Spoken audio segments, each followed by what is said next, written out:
오늘 함께 나누실 하나님의 말씀은 출애굽기 6장 말씀입니다. 출애굽기 6장 1절에서 30절까지 말씀입니다. 제가 가진 성경으로 구약성서 89페이지에 있습니다.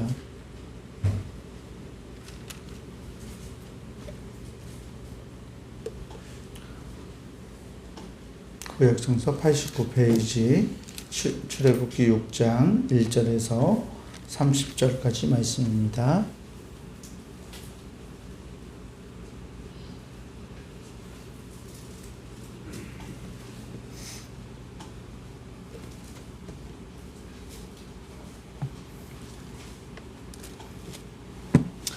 출애굽기 6장 1절에서 30절까지 제가 한 절 여러분들 한 절 나누어서 교독하겠습니다.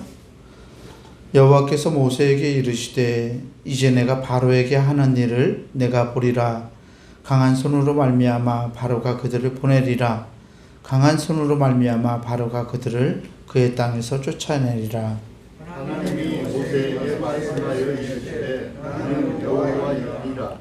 내가 아브라함과 이삭과 야곱에게 전능의 하나님으로 나타났으나 나의 이름이 여호와로는 그들에게 알리지 아니하였고 가나안 곧 그들이 거류하는 땅을 그들에게 주기로 그들과 언약하였더니 이제 애굽 사람이 종으로 삼은 이스라엘 자손의 신음소리를 내가 듣고 나의 언약을 기억하노라.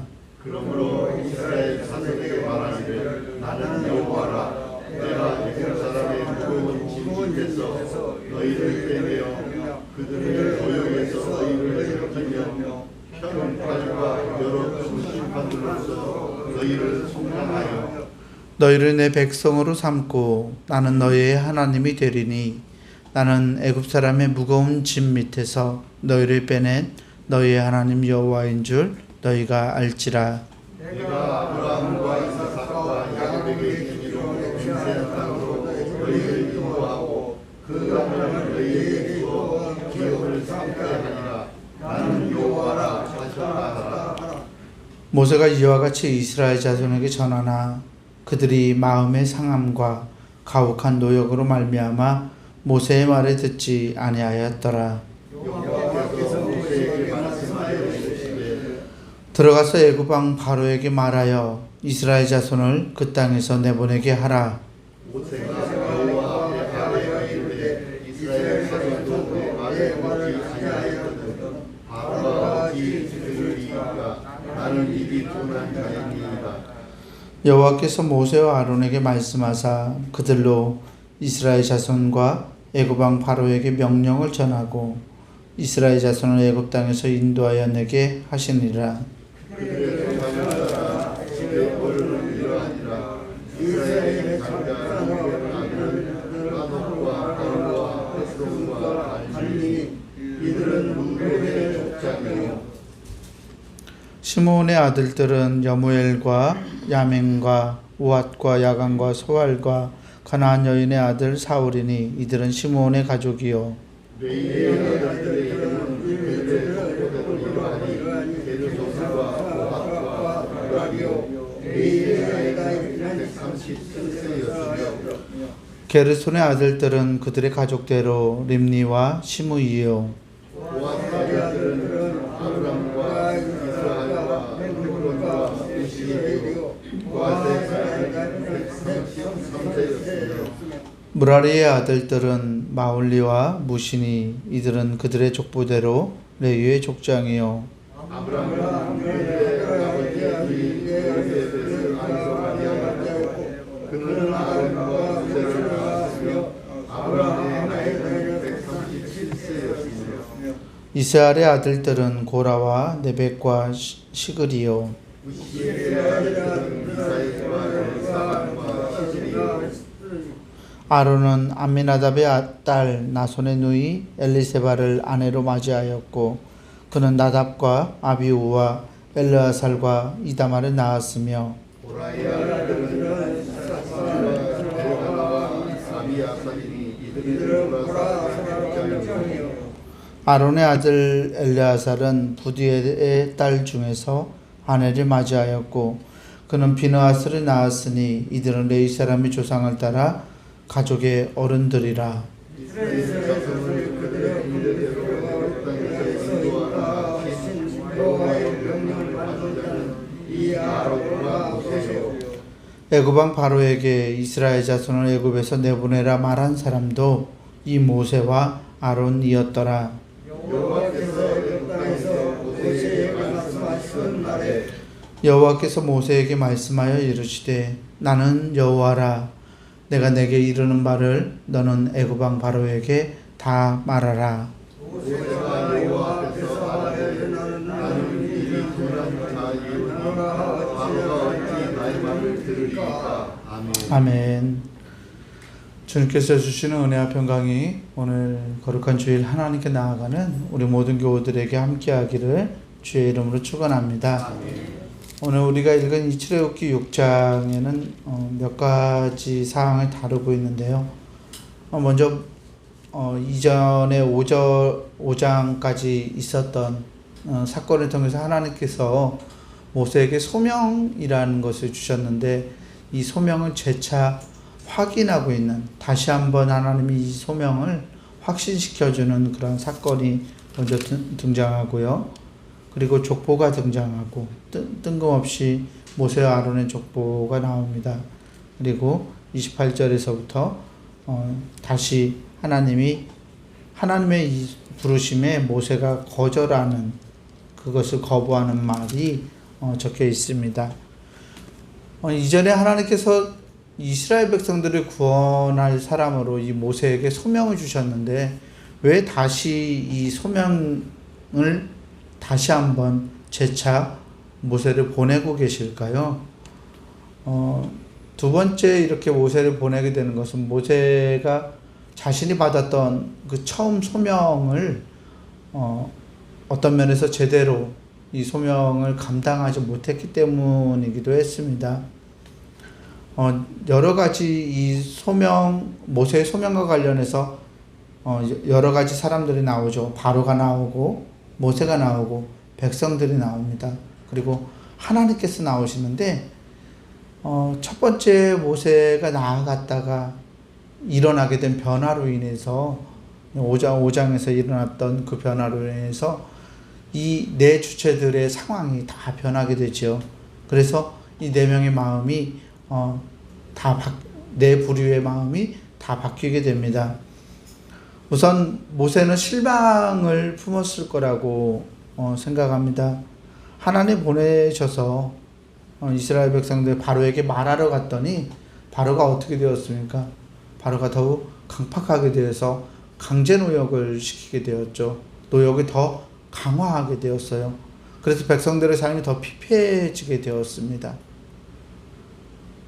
좋은 뜻으로 하나님의 일을 감당한다라고 생각했지만 그 자기가 말했던, 자기의 말로 인해 일어났던 결과들을 바라보면서 이 모세는 하나님의 소명을 어떤 소명자로, 내가 사명받은 자로서 확신하기보다는 오히려 거기에 대한 두려움과 거부감이 모세의 마음에 일었던 것 같습니다. 그래서 모세가 하나님의 뜻대로 가기를 거부하죠. 바로도 바뀌었죠. 이스라엘 백성들을 이전에 물론 강제 노역을 시키면서 다스렸지만 이 모세의 말을 듣고서 바로의 마음이 더 강팍해졌습니다. 그래서 백성들에게 지푸라기도 주지 않고 더 열심히 일을 하도록 그렇게 만들었습니다. 백성들도 바뀌었죠. 하나님께 하나님의 말씀을 듣고 하나님께서, 우리 조상의 하나님께서 우리를 인도하실 거라고 믿었었는데 9절 말씀을 보면 백성들이 이렇게 바뀐 것을 볼 수 있어요. 모세가 이와 같이 이스라엘 자손에게 전하나 그들이 마음의 상함과 가혹한 노역으로 말미암아 모세의 말을 듣지 아니하였더라. 아멘. 백성들도 자기들의 하나님, 조상들의 하나님, 그리고 조상들에게 약속하셨던 땅으로 자기를 부르시는 그 하나님의 존재에 대해서 신뢰하지 못합니다. 그들의 마음이 상했고 노역으로 인해서 마음의 여유가 없어졌기 때문이죠. 하나님도 변하셨습니다. 오늘 본문은 모세를 보내시는 하나님의 이 변화에 대해서 더 자세하게 길게 기록하고 있는데요. 3절과 4절을 보면 이전에 하나님이 어떤 분이셨는지를 보여주십니다. 제가 읽겠습니다. 내가 아브라함과 이삭과 야곱에게 전능의 하나님으로 나타났으나 나의 이름을 여호와로는 그들에게 알리지 아니하였고 가나안 땅 곧 그들이 거류하는 땅을 그들에게 주기로 그들과 언약하였더니. 아멘. 전능의 하나님 엘샤다이 하나님으로 조상들에게 나타나셨다라고 말씀하시죠. 아직 나는 나다라고 말하는 하나님은 아니었지만 하나님은 이 조상들에게, 그러니까 이 아브라함과 이삭과 야곱에게 가나안 땅을 그들에게 주시기로 당신께서 직접 약속하셨던 것을 하나님이 다시 떠올리십니다. 그리고 당신이 약속했던 그 자손들이 애굽 사람의 종으로서 신음소리를 내고 있는 것을 하나님이 들으셔서 하나님의 언약을 기억하며 하나님이 바뀌시겠다고 말씀하죠.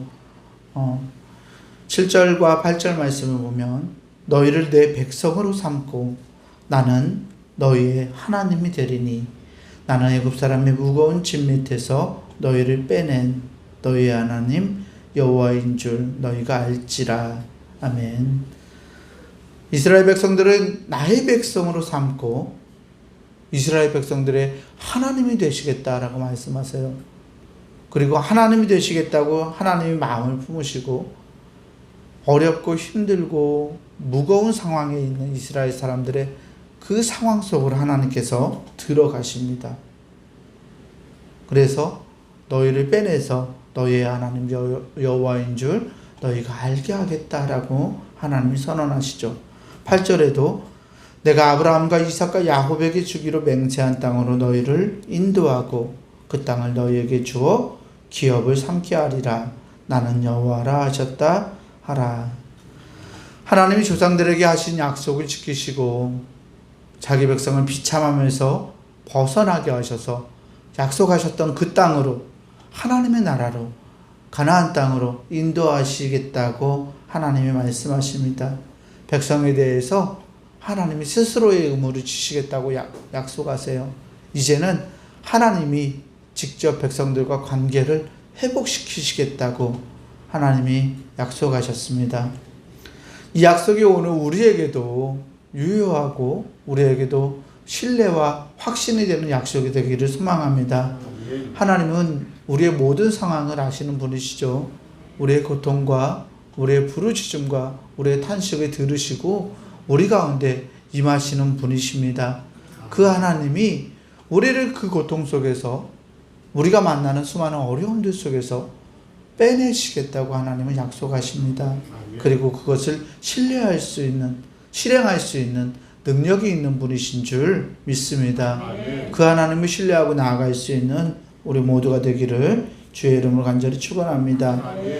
13절에서부터는 이 모세와 아론의 족보를 다루고 있어요. 왜 모세와 아론의 족보를 이렇게 다루고 있을까요? 족보를 다루는 여러 가지 이유들이 있는데요. 이 족보를 통해서 무언가 굉장히 중요한 일을, 중요한 사건을 말하기 전에 이렇게 족보를 첨부하기도 합니다. 족보를 말함으로써 오늘 말씀 속에서 이 성경은 이게 모세나 아론의 한 개별적인 사건이 아니라 하나의 거대한 하나님의 구원사의 흐름이라는 것을 보여주시려고 이렇게 족보를 나열하고 계십니다. 족보는 어떤 사람에 대해서 구체적으로 이 사람이 무엇 했다라고 기록하는 것이 아니라 누구 세대들을 이렇게 이야기하잖아요. 그 세대들을 통해서 역사에 오신 하나님이심을 드러내기 위해서 이 족보는 그렇게 이야기하고 있습니다. 사람의 출생과 죽음의 의미를 통찰하게 만들기도 하고요. 사람의 생명이 그 사람 개개인에게 달려있는 것이 아니라 하나님의 역사하심에 달려있다는 것도 족보는 보여줍니다. 또 족보는 하나님이 계속해서 연속적으로 은혜를 내려주고 있음을 보여주는 수단이기도 합니다. 하나님의 은혜는 이스라엘 백성들을 택하신 때부터 모세와 아론에 이르기까지 하나님께서 주시는 생명을 주신 그 은혜가 그치지 않았다라는 것을 족보는 보여주고 있습니다. 또 이스라엘 백성들은 이 족보를 통해서 여러 가지 것들을 느꼈을 텐데요.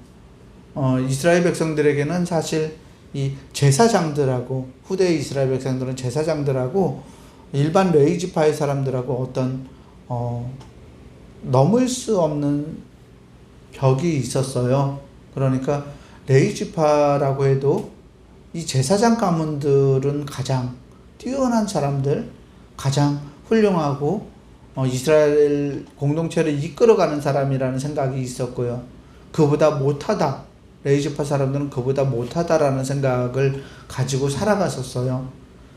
그런데 그들이 성경에 기록되어 있는 이 족보, 레위지파의 족보를 다시 한번 이렇게 들여다보면서 자신들이 모세와 아론이, 그러니까 대제사장 가문인 아론과 그리고 레위지파인 모세가 한 가문임을, 하나의 혈통임을 다시금 확인하게 됩니다.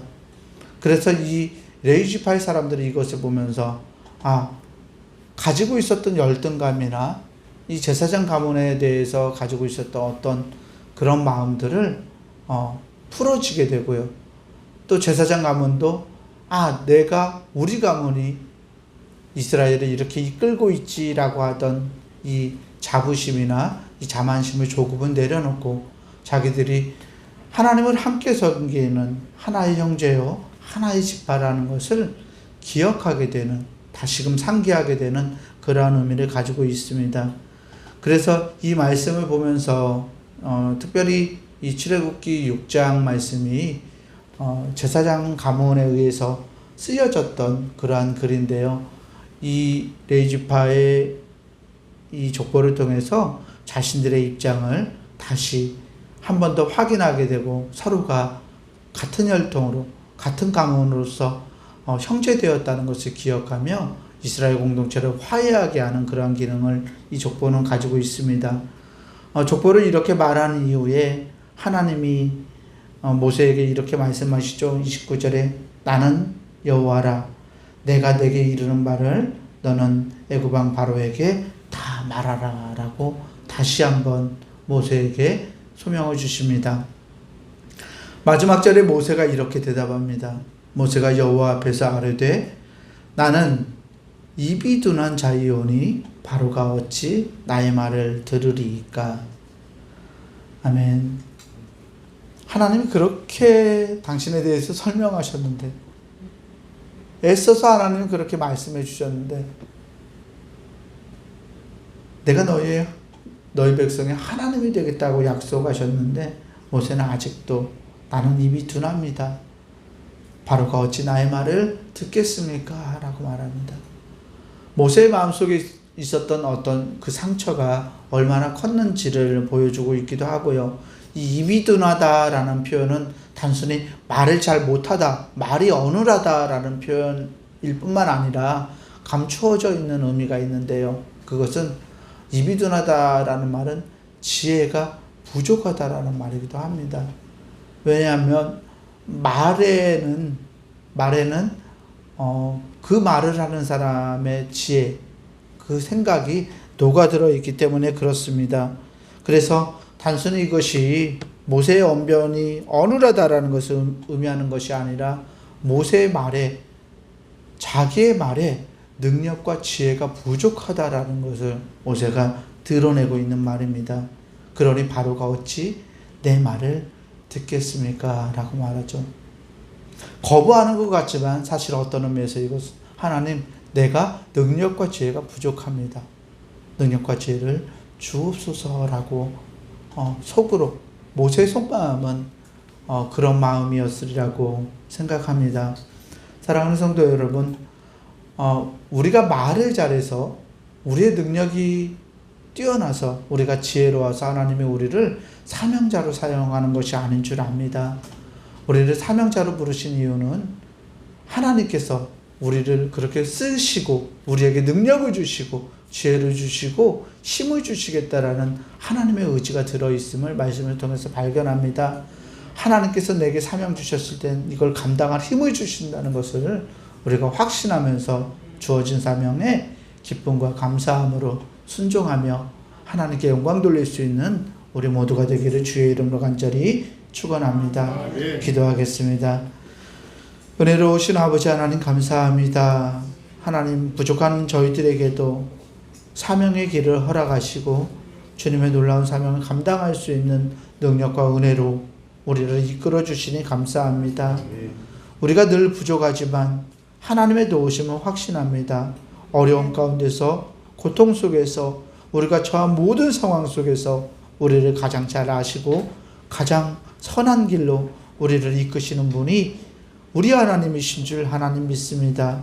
오늘도 하나님의 손을 부여잡고 주님께서 원하시는 귀한 길을 걸어가고자 하나님 우리가 오니 우리 안에 함께 하셔서 내주하셔서 하나님 우리를 하나님의 도구로 사용하시고 하나님의 영광을 드러내는 우리 모두가 될 수 있도록 우리를 이끌어 주시옵소서.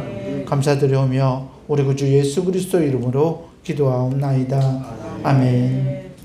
하늘에 계신 우리 아버지여, 이름이 거룩히 여김을 받으시오며 나라가 임하시오며 뜻이 하늘에서 이루어진 것 같이 땅에서도 이루어지이다.